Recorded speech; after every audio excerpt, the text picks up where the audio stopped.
My rural neighborhood is home to a large feral cat population, and I always keep food and water out for them on my deck.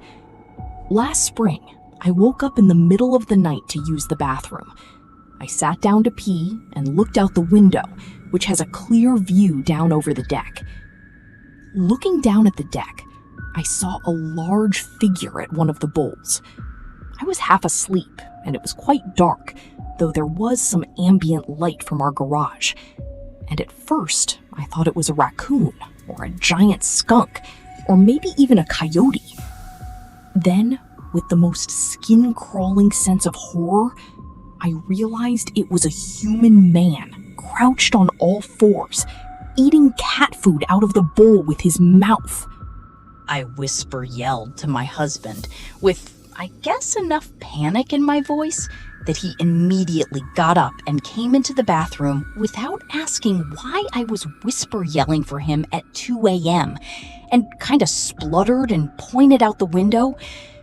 He looked out, and I could see the same reaction play out over his face in the few seconds it took him to realize what was going on. It's a large cat. No, raccoon. No, coyote? No, WTF, it's a human? I called 911 and told the dispatcher there was a strange man on our porch acting suspiciously. "Ma'am," he said, "what do you mean, suspiciously?" I told him there was a guy eating cat food out of a bowl with his mouth, no hands, on the back deck. He said he'd send a patrol car right over. Meanwhile, my husband tiptoed downstairs to get a baseball bat from a closet, and I continued peeking out the window to keep an eye on the dude, barely believing what I was seeing.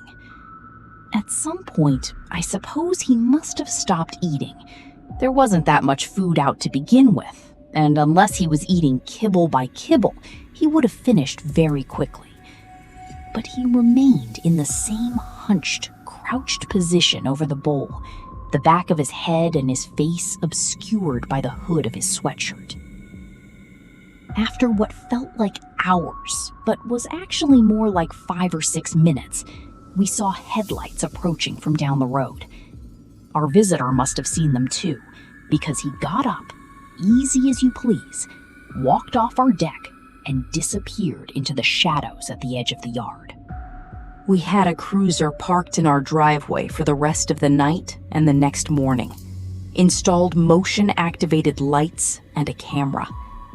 We took the cat food off the deck at night for the rest of the month.